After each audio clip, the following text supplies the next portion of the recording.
This is Nightline.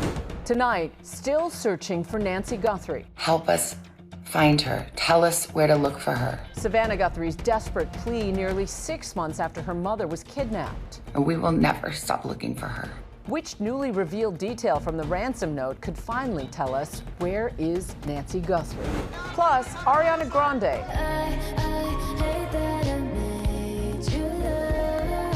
The Hate That I Made You Love Me singer suing hackers she says stole and leaked songs, videos, and photos. The one thing she says she wants. And Emmy Rossum, the Phantom of the Opera star.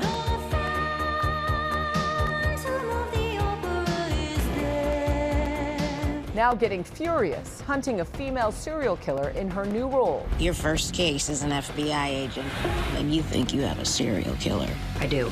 A twisted crime thriller with two women at the center, and neither one is totally the good guy or the bad guy. The show's creator also just tapped to write the Britney Spears biopic. Is there anything you can tell us about it? Plus, happy birthday, Punch. The most famous monkey on the planet turns 1 year old, and you won't believe how many cards he received. From ABC News headquarters in New York, this is Nightline. Thanks for joining us. Tonight, the new plea from Savannah Guthrie as the search for her mother, Linsey Guthrie, approaches a grim milestone. What the Today Show co-host is asking of her mother's kidnappers, and the details still being poured over from those ransom notes. Our family is in agony. We are in a nightmare that will not end. Nearly 6 months after Linsey Guthrie was taken in the middle of the night, her daughter, Today Show host Savannah Guthrie, posting a desperate plea, begging her mother's kidnappers to make things right. Make the right choice. Help us find her. Tell us where to look for her. I truly believe it is never too late to do the right thing. Authorities say the investigation into Linsey's disappearance remains active and ongoing, and that they're committed to finding answers. The blood on the porch, it came back to Linsey. The 84-year-old vanished February 1st. She was taken from her home in the dark of night by somebody trying to fiddle with her doorbell camera who was wearing a mask and gloves. Authorities say they've sifted through thousands of tips, sent in DNA for forensic analysis, and investigated multiple purported ransom notes. But still, there's been no crack in the case, leaving the public and the Guthrie family asking, where is Linsey? I think they've thoroughly probably run out every lead that they've had. It just hasn't gotten them to the end of the road. Where is Linsey, and what actually happened to her? The world can be a cruel and unforgiving place, and I know that you have tried to do things the right way. So I think Savannah, and rightly so, is just trying to appeal to the humanity of the kidnapper. Savannah strikes a chord of, look, we just want to find her mom, whether she's alive, whether she's not alive, where she's buried, whatever it might be, just tell us where she is. Investigators say that at least 2 of the ransom notes received within the first few days of the kidnapping are potentially credible and may have come from the same sender. New details from those notes recently emerging. The first ransom note that the FBI believes has at least a degree of credibility was sent to local media outlets, and it demanded a ransom. It demanded money, millions, in Bitcoin, and it gave something of a deadline. Just this week on the podcast Crime Junkie, journalist Brianna Whitney read directly from what she claimed is the first ransom note, one of the first instances of the note being quoted publicly. Hello, Savannah. We have your mother, Linsey. She is safe but scared. She will be held for ransom, and once payment is received, she will be released unharmed. Do not play games. Law enforcement will not be able to help you. In the second ransom note, a shift in tone from the first. The second note, according to law enforcement sources, bore some resemblance to the first in the way it was presented. It arrived at a local television station, but it said that Linsey Guthrie was no longer alive, that she had died shortly after she was taken, had been buried in nature, and the sender offered an apology, saying, "I'm sorry."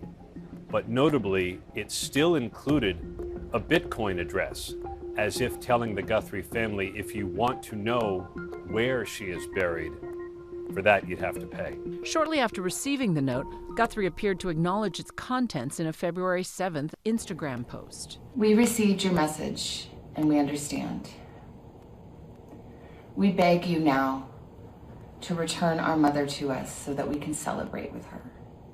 This is the only way we will have peace.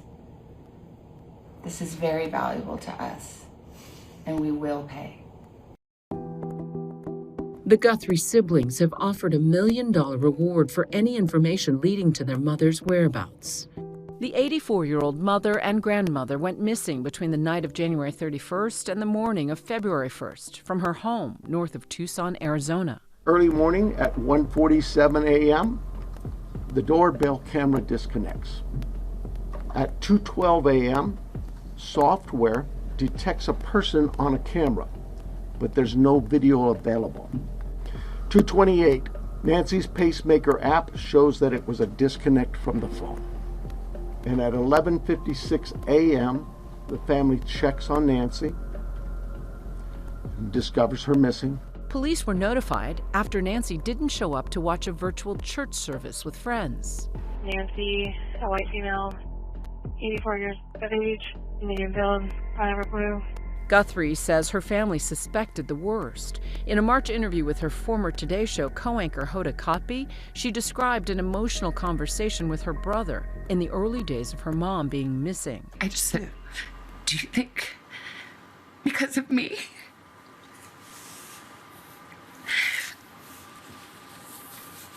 And I said, I'm sorry, sweetie, but yeah, maybe. Throughout the investigation, the family releasing video after video on Instagram, asking for the public to help. Mama, if you're listening, we need you to come home. We miss you. We are at an hour of desperation, and we need your help. In February, the FBI was sent a hair sample. They are now conducting advanced analysis on the DNA, according to sources. So one of the problems in any piece of evidence, where in this case it may be a hair, is what quality is the DNA? It could be extremely degraded. Can you really develop a sufficient DNA profile? And let's assume that you have, then it has to be in somebody's database, or it doesn't do you any good until you catch someone.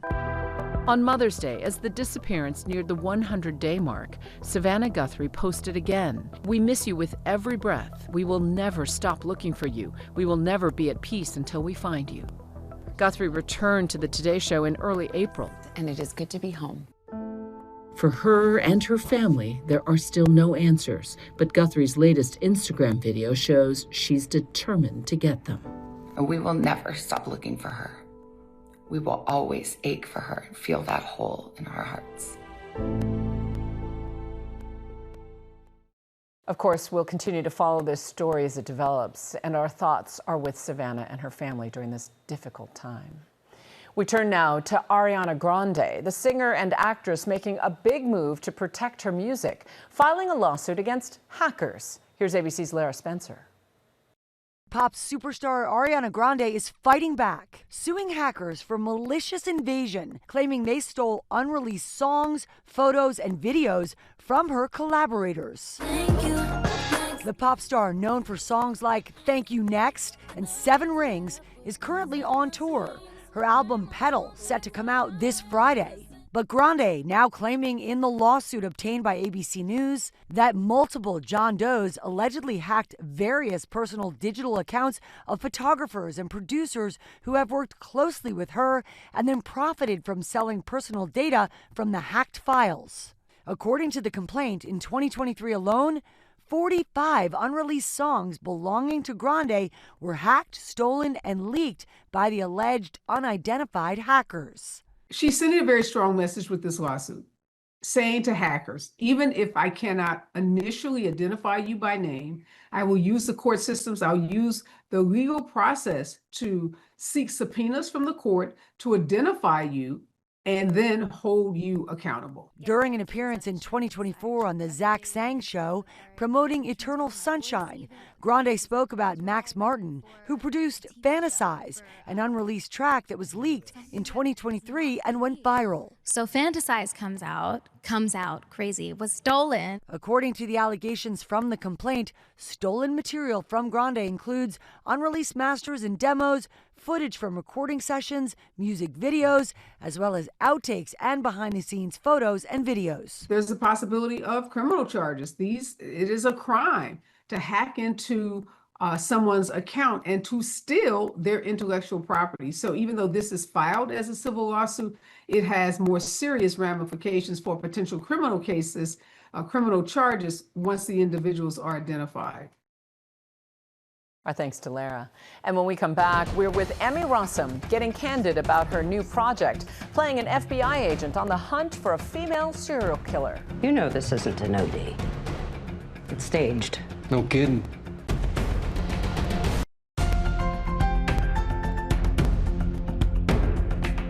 Welcome back. Emmy Rossum is known for her gritty, get-your-hands-dirty roles, like starring for 9 seasons in the scrappy dark comedy Shameless. Her new project, Furious, is no different, with Rossum on screen as an FBI agent hunting a female serial killer, and off-screen as executive producer. But she says neither of those is actually her most important job. Here's ABC's Rhiannon Nally. In your own words, Furious is Twisty, twisted crime thriller with 2 women at the center, and neither one is totally the good guy or the bad guy. 3 victims we know of. Neighbors say they saw a woman. Emmy Rossum is getting furious. I believe there's a deeper motivation here. The actress became a household name as Fiona Gallagher in the iconic TV series Shameless. Well, luckily your stupid sister found it first. In Captured Hearts is the emotionally resilient Christine Daae in the 2004 film adaptation of The Phantom of the Opera.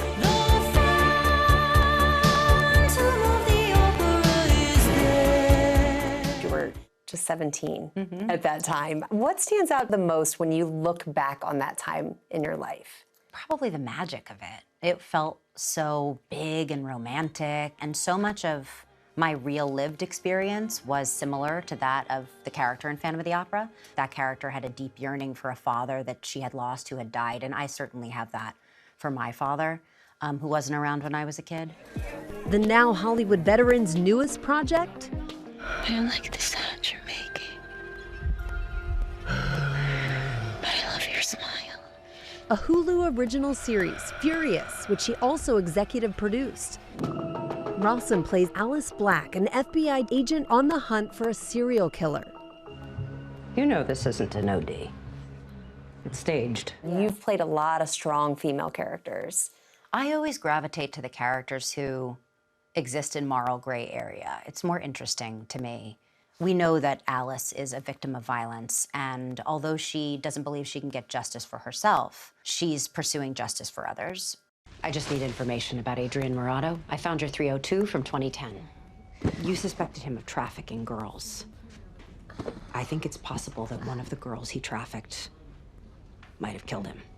On her quest for justice, Agent Black is on a collision course with the killer, who has an agenda of her own.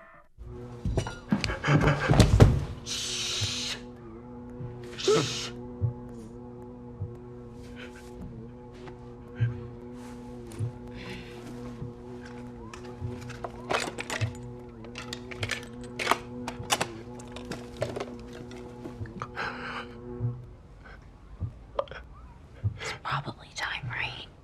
Also starring in Furious, Lola Pettigrew as Catherine, the shape-shifting villain who is trying to understand the trauma of her own past. The show really upends the idea of a perfect victim.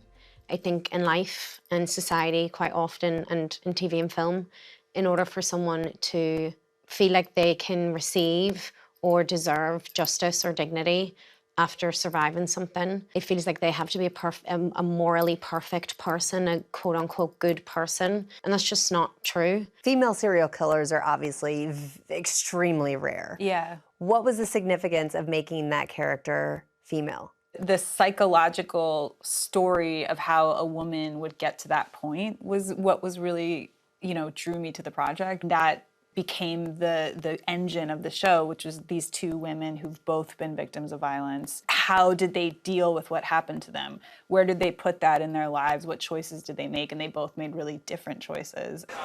Furious is Elizabeth Merriweather's latest project, best known for creating hits like New Girl, starring Zooey Deschanel. You know what's funny? When I saw your ad on Craigslist, I thought you were women. And The Dropout with Amanda Seyfried. I'm going to drop out to Stanford. This machine is going to change the world. Her producing prowess now funneled into the Hulu original crime thriller. 3 names are listed as confidential informants with plea deals. It's not a whodunit, obviously, because we know who the killer is in the first few minutes of the show. It's a whydunit. It's a psychological kind of unearthing of who these two women are and why they do the things they do.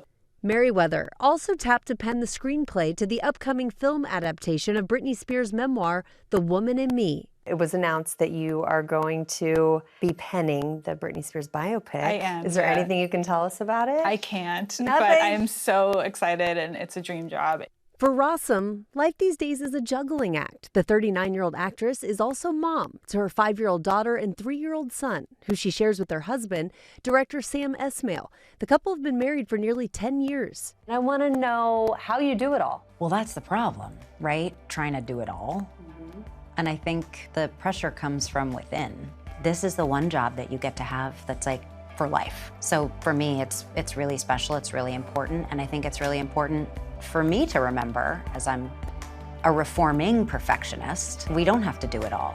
But I think you have to learn it over and over and over again. It really is a question of forgiving ourselves for not being able to be everything to everyone all the time. Our thanks to Rhiannon. And you can watch episodes of Furious streaming now on Hulu and Disney+. When we come back, the world's preeminent primate, Punch the monkey, turns 1, and the world celebrates.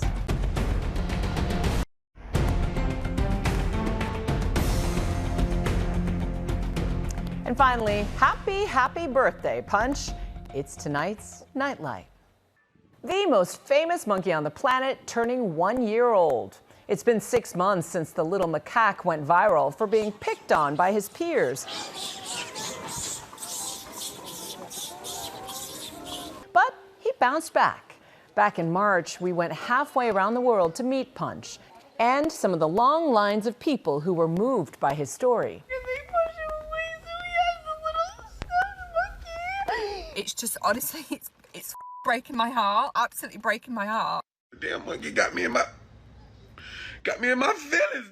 We just landed yesterday, and this was the first place they wanted to stop and see. And you guys are from Arizona? This is a long way to come to see that. What made your daughters want to see Punch, do you think? They saw him and they thought he was so sweet and cute and cuddly. Since then, Punch blossoming, making friends and sparking rumors of having a girlfriend.